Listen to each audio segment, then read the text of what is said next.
On today's episode of What's Going On with Shipping, the NTSB has released their preliminary report on how the motor vessel Dali lost power when departing the port of Baltimore on March 26th of 2024. I'm your host, Sal Mercogliano. Welcome to today's episode. A different backdrop here because What's Going On with Shipping is on the road in beautiful Washington, D.C. I am participating in a 3-day conference discussing maritime statecraft. And as normal, as soon as I leave North Carolina, ship hits the fan. And in this case, the NTSB dropped their report as soon as I left driving up here. Fortunately, I brought our mobile studio with us so we can film this video. We've had a lot of Dali news going on. We just had the detonation on board the bridge section, posted that video yesterday, and now we have this with the NTSB releasing their preliminary report. We're going to break down this report and discuss what they found happened on board the vessel that day. If you're new to the channel, hey, take a moment, subscribe to the channel, and hit the bell to be alerted about new videos as they come out. So here's the report by the National Transportation Safety Board. It is not a huge one, 24 pages, but it is packed with a lot of information, but nothing, I will tell you, that identifies what exactly was the cause of the power outage. We know there was a power outage. That was very clear based on the videos we saw. But this goes into some detail, and I'm going to get into the details here of this report and discuss how this evolved. So we've had a lot of news with the Dali recently. Obviously, the most significant was the detonation that blew that large section of the bridge off the port bow. Right now, salvage work is ongoing to move the motor vessel Dali out of the channel back to the Seagirt terminal so that they can offload the containers on board. One preliminary information I found out after my video the other day discussing the bridge detonation talked about the fact that the Dali's bow is down low. According to the Major General in charge of the Army Corps of Engineers, one of the things that they did with Dali was ballast her down forward as much as possible. So there's a lot of water ballast on board the vessel. Now, they still have 4,000 tons of bridge on the vessel. That is also causing the bow to be down. But we can expect that once they get the bridge off, they'll go ahead and deballast the ship, try to get it buoyant again so they can pull it off. The reason for the ballasting was to ensure that the ship didn't move. They wanted to make it as secure as possible. The image you see here comes from the report, and all the images you will see in this video comes from the report. This is Dali's single slow-speed 55,626 horsepower diesel engine. It's a Hyundai MAN B&W producing 41,480 kilowatts. It turns a single right-handed propeller. You can see the propeller shaft in the right image there coming toward the screen. These ships typically will have slow-speed diesel engines on board. The slow-speed diesel engines are directly connected to the propeller, meaning as the engine turns, so does the propeller. If you want to turn the propeller the other way, you actually have to turn the engine around and get it going in the opposite direction. They use compressed air in the cylinders to start and change directions when moving from a head to a stern. The ship also has 4 diesel generators along with an emergency generator. Those are going to be of significance here as we discuss. Now, the main engine, this is the engine that moves the vessel through the water, it's connected to the propeller, is fitted with a series of alarms and automatic shutdowns, including shutdowns for the lubricating oil pump and the cooling water pump.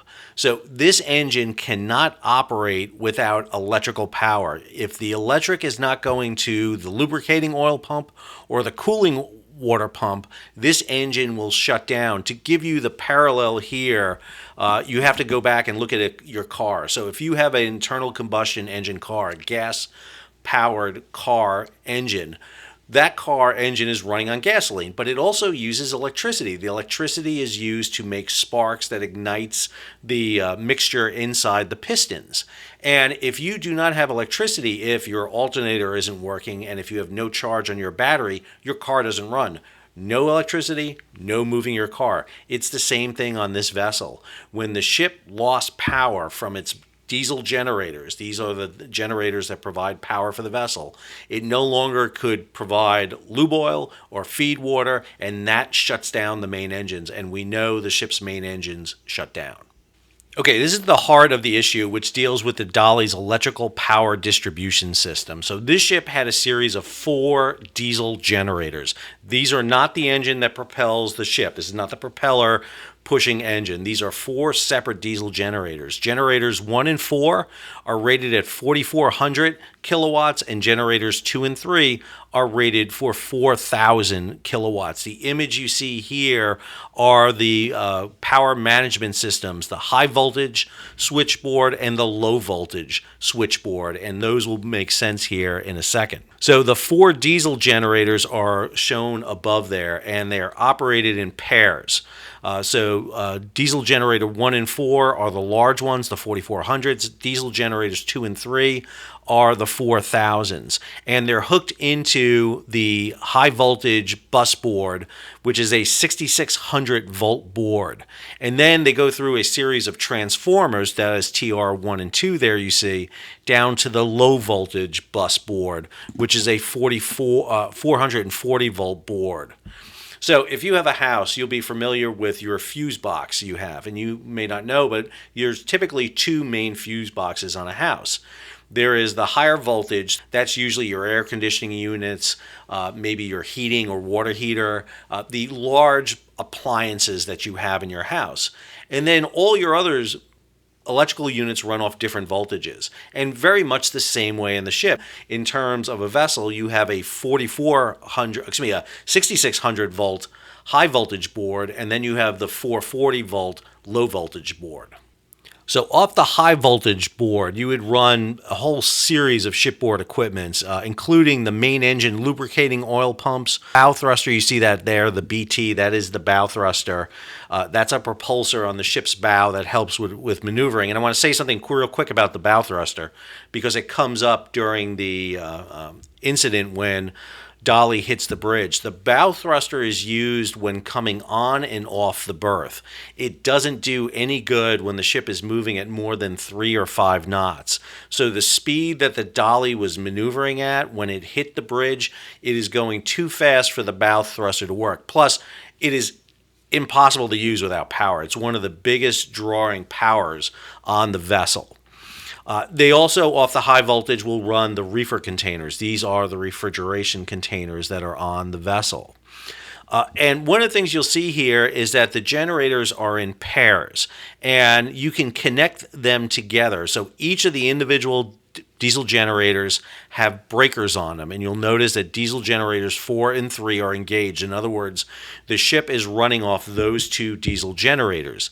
Diesel generator 2 is running during this incident, but is not engaged. In other words, the breaker is not closed, so power from the generator is not being fed into the ship, and diesel generator 1 is not being used. All the diesel generators are tied together into a bus board. This is a big distribution panel. This is what this is here. On the left is the high voltage switchboard and breakers. On the right there is the low voltage switchboard and breakers. And you'll see that the 2 buses, the left bus and the right bus, are tied together. You'll see HVR there. That is the high voltage bus board that is tied together. And you're running off diesel generators 3 and 4. Now, the bus is designed to be operated in a closed bus configuration, meaning the main buses are tied together. Now, you can split the load, as it's called. In other words, you can break the bus open and run with 2 separates, the 2 generators on one, 2 generators on another.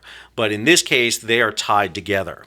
Below, you'll see the 440 volt low voltage. That electric bus is connected to the high voltage through the transformers. That's what TR1 and TR2 is. They are running off transformer 1. A transformer steps down or steps up the voltage of electricity for distribution to the ship.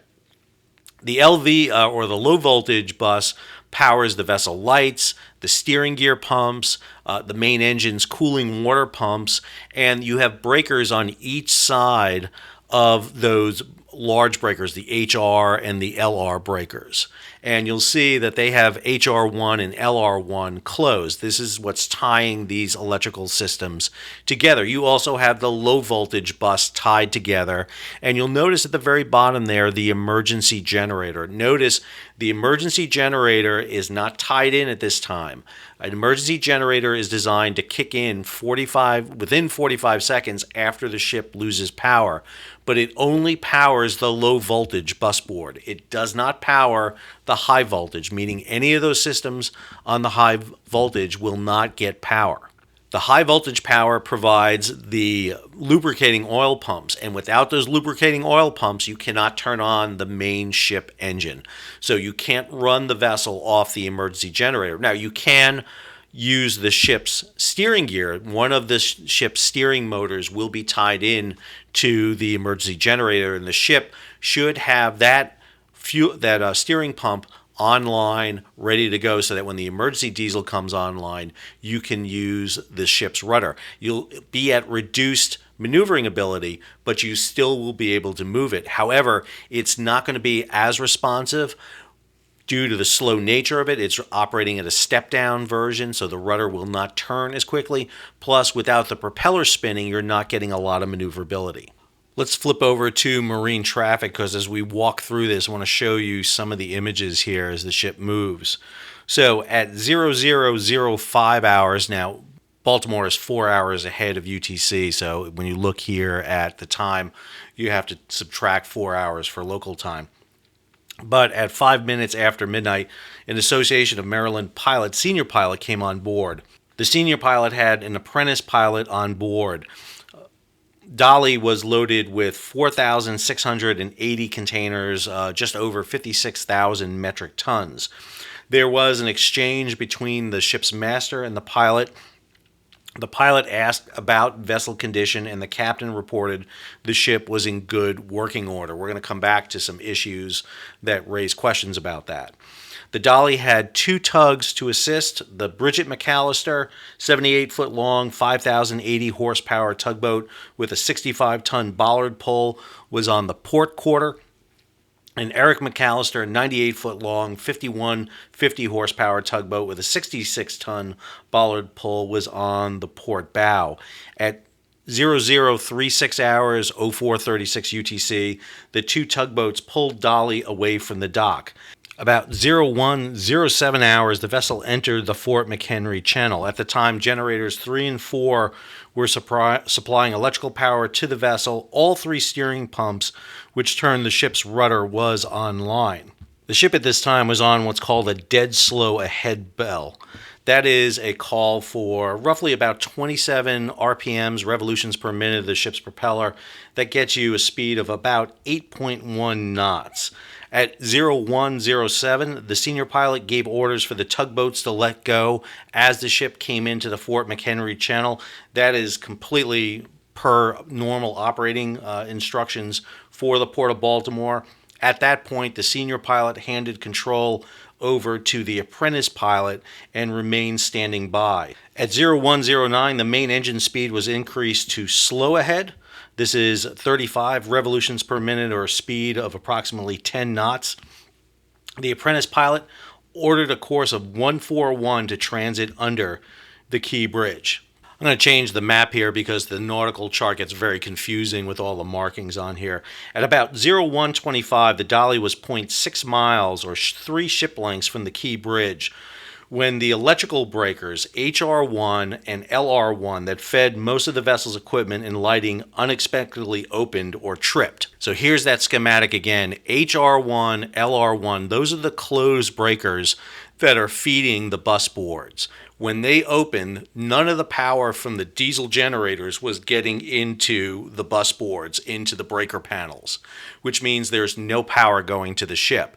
The generators did not trip. The generators were running. The problem was the breakers tripped, feeding into the bus boards. This is why you saw that dramatic image of the ship losing power. All of a sudden, it went dark.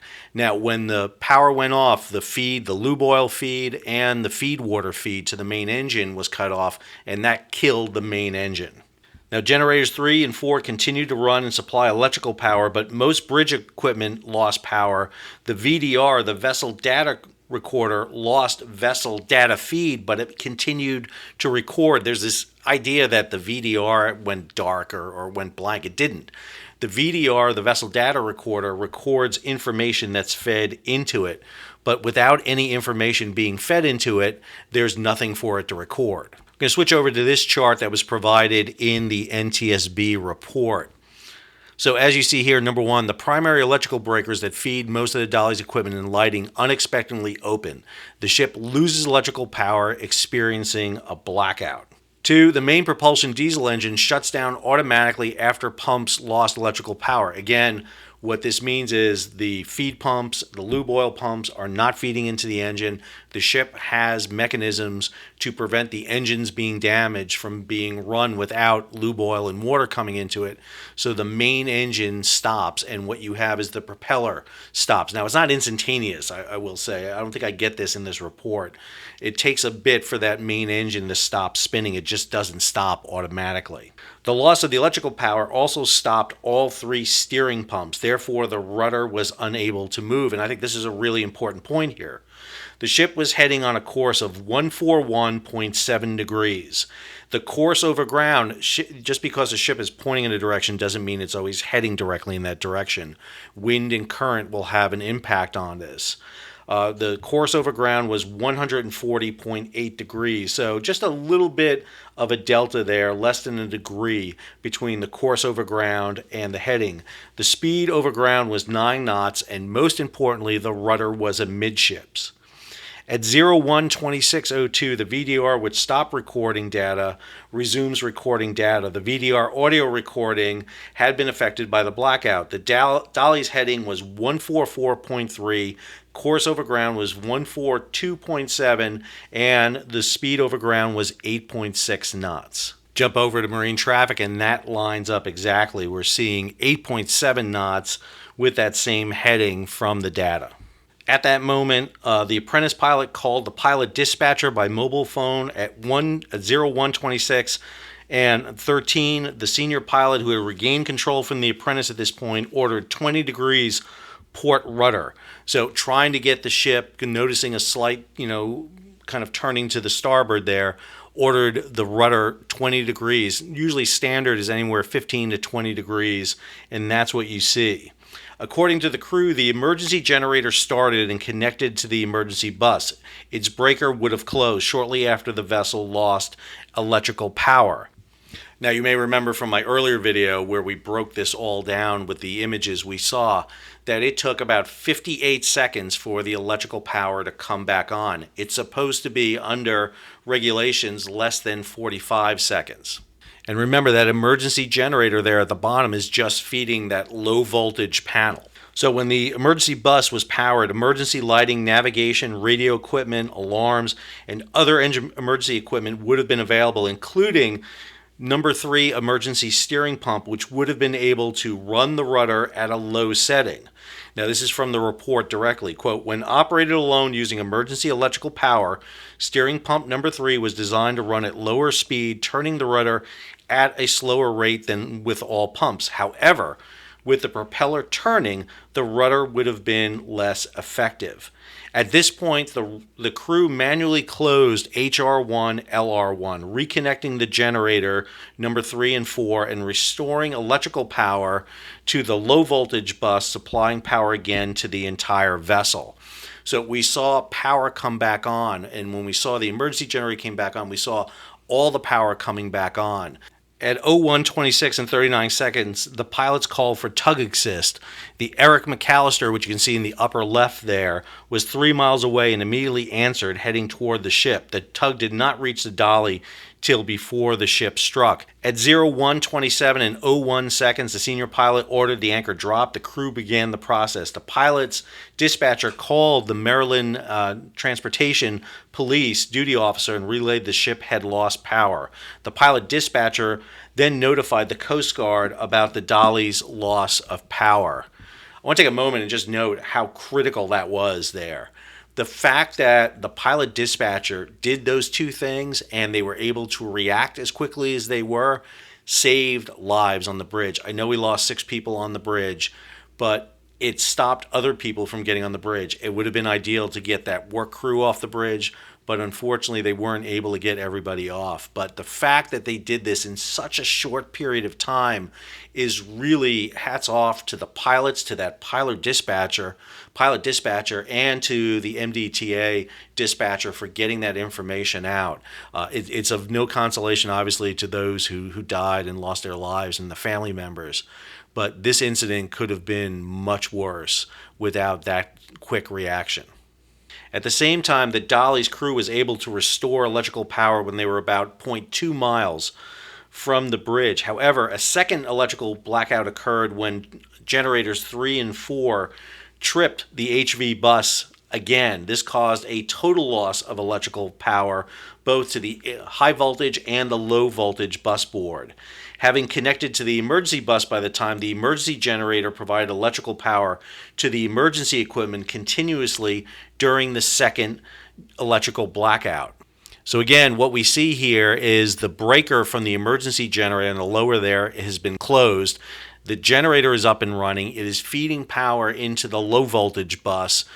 Generators 3 and 4 are providing power to the high voltage bus and through the transformer to the low voltage bus, but then the HV and LV bus, HR1, LR1, trip again.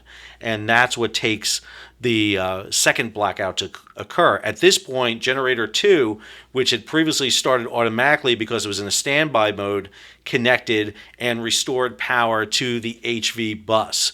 At 01, 27, and 23 seconds, the pilot ordered the rudder hard to port, 35 degrees. When you say hard to port, that means you put it to the stops. At this point, the main engine remained shut down and there was no propulsion to assist with steering. At 01, 27, and 25 seconds, one of the pilots made a call by very high frequency to warn all waterborne traffic. There is no note in the report about whether or not they sounded the ship's horn. But again, I don't think they would be thinking about that because you're usually doing that to warn vessels, not really the bridge. At 01, 27, and 32 seconds, about 31 seconds after the second blackout, the crew manually closed breakers HR2 and LR2. Now these are the other breakers. These feed into the other transformer. The crew regained electrical power before the vessel struck the pier but was unable to regain propulsion. At 01, 27, and 53, the MDTA duty officer ordered the unit stationed on the ends of the bridge to close the bridge to all traffic. At 01, 29, and 10 seconds, Dali's starboard bow struck pier number 17 of the Key Bridge at 6.5 knots. 6 spans of the bridge. The main span, 17, 18, 19. 18 is the big one in the center. 17, 19 are on the flanks. And then spans 20, 21, and 22 collapsed into the water and across Dali's bow. A Dali crew member who was on the bow at the time of the accident told investigators as he was releasing the brake on the port anchor he had to escape from the falling bridge before he was able to reapply the brake. So the brake was never locked off on the anchor. In other words, the anchor was just spooling. And due to the ongoing salvage effort, the amount of anchor chain that was paid out was unknown. As the bridge collapsed onto the bow of Dali, another of the vessel's crew members sustained injury from the debris. The road maintenance inspector, who had been walking the length of the bridge when the ship struck, ran north and made it to the nearest surviving span before the bridge collapsed. However, the other 7 workers were in their vehicles and fell with the bridge. One worker was able to free himself from his truck and was rescued by an MDTA police boat at 01:55. About 01:34, Coast Guard issued an urgent marine information broadcast requesting assistance from passing traffic. The first Coast Guard boats were on scene about 01:51. So one of the major findings here in the report talks about the loss of electrical power the previous day. This has been a lot of speculation about the vessel. So on March 25th, about 10 hours before leaving Baltimore, the Dali experienced a blackout, loss of electrical power to both the high voltage and low voltage buses during in-port maintenance. And the report says that while working on a diesel engine exhaust scrubber system for the diesel engine driving the only online generator, generator number 2, a crew member mistakenly closed a inline engine exhaust damper. And when you close that damper, you block the engine's exhaust gas that travel up the stack, and this caused the engine to stall. stall. When the engine stalled, the system detected the loss of power, and generator 3 automatically kicked in to provide power. The vessel power was restored when the crew member closed the breakers HR2 and LR2. Generator number 3 continued to run for a short period, but insufficient fuel pressure caused its speed to decrease, and its breaker, DGR3, opened. A second blackout occurred. In the meantime, the crew had reopened generator 2's exhaust damper, and the generator automatically restarted and connected to the bus. And it was while recovering from the second blackout, the crew switched the configuration of the vessel over to HR1, LR1, and basically going to transformer number 1. They had been running on the second transformer for several months. To me, that may be of significance depending on what was going on with that transformer. But it's clear that the in-port blackout was caused by mechanical blocking of exhaust gas. It wasn't really an issue associated with fuel or any other things that we have heard, rumored, talked about. So one of the materials that we're not seeing here is the report from the Integrated Control and Monitoring System. So Dali is equipped with this system that retains information relating to machinery and system changes and alarms. So obviously that's a piece of material that's going to be looked at very closely for determining why those breakers tripped. Why did the generators, which are up and running, trip the high voltage and low voltage breakers? Okay, this next part is really interesting to me, and I do have some questions about this. So alcohol and drug testing. So Coast Guard regulations require employees to conduct drug and alcohol testing for those directly involved in a serious marine accident. And at 0232, after the accident, the Dali Master and Chief Engineer tested the entire crew for alcohol per company procedures, all tested negatively. At 0317, the senior and apprentice pilots were relieved by another pilot from the Association of Maryland Pilots. The two pilots were taken ashore, and at 0530, both were administered tests for alcohol and other drugs per Coast Guard regulations. Both tested negatively. Between 1617 and 1804, now be clear, this is, again, long after the accident has happened. The accident has taken place early in the morning. The ship's crew is tested at 0232. A third-party testing provider went aboard the ship to test the entire crew for alcohol and drugs. I am not sure what kind of alcohol is going to be in anybody's system at this point. So there's a report that when the Dali went into the pier, that a Maryland Wildlife went alongside the vessel and asked if anybody had come on board from the Coast Guard, and no one from the Coast Guard had gone on board at that point. And so I do have a question about when the Coast Guard sent personnel onto the vessel. It should have been fairly quickly. Now, in all respect for the Coast Guard, this may have been delayed because of the rescue effort going on with the bridge workers. The focus would be predominantly, number one, on saving lives. Getting on board Dali would be secondary. So whether or not they had personnel available to do this, that's a big question. However, one of the things they would want to do is get on board Dali, ascertain. Now, I'm sure they were in communication with Dali. They were talking to the pilots. But the fact that you don't have a third-party drug testing on board until, 14 hours after the event takes place, I think that is a problem that we need to sit working on, because I could tell you right now, if you're dealing with a aviation, with rail or road, you're getting drug tested pretty quick by on-scene personnel. But with maritime, that seems to be an issue. The other issue that gets a lot of attention is the fuel. And so the ship had on board 3 different types of fuel. It had low sulfur marine gas oil. This is the type of fuel oil you use within the coastal waters of the United States. It had low sulfur heavy fuel oil. This is the new fuel that you're required to burn when at sea. However, some ships still carry, as you note here, heavy fuel oil. That heavy fuel oil can be burned, but it has to go through a scrubber system. The ship had on board 1.8 million gallons of fuel. None of the vessel's dedicated fuel tanks were damaged. The last time the Dali switched fuel was on the evening of March 21st. That's when it came within U.S. waters. It would have shifted over to that low sulfur marine gas oil, which are required. The Dali took on fuel in Newark. for its month-long trip to Sri Lanka. The fuel sample analysis indicated that the fuel bunkered in Newark was the same type of fuel that was used during the accident. Now, there's a lot of questions about, even though fuel meets industry and international standards, does that mean that fuel is still good? There are questions about that. Obviously, sending the fuel samples out to be independently tested will identify if there's any impurities. But again, what we're hearing here is the generators weren't the issue. In other words, the generators never kicked off. So the generators were running. This is an electrical or a control problem that we're seeing here. So the report includes further information on the bridge, on the containers on the bow of Dali that were impacted, including the hazardous material containers. But my focus today was really looking at the cause of the incident. And so obviously we've got it narrowed down to electrical is the key thing here, the fact that the ship lost power. But the question obviously is, why did the main breakers trip on board Dali? And then again, why was there a delay in getting power from the emergency generator up and running? And then why did the second blackout occur when the breakers tripped the second time? It is interesting to note that they're running off a transformer that hadn't been used in a month. Does that indicate that there may be a problem or issue as the vessel came up and was carrying a heavier load on it as it was underway? We don't know.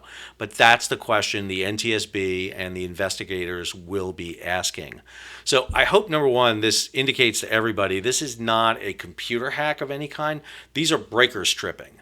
And the breakers tripping were reset, and that seems to be an issue that has to deal with the local controls and the electrical management of the vessel. And one of the things the NTSB has done is downloaded all that information. They're going to be looking at it, try to figure out what happened. This is a lot to digest. I apologize for getting very wonky, but I tried to make it as understandable as I could for everyone. And let me be clear, I am not an engineer. I know marine engineering, having sailed ships for a while.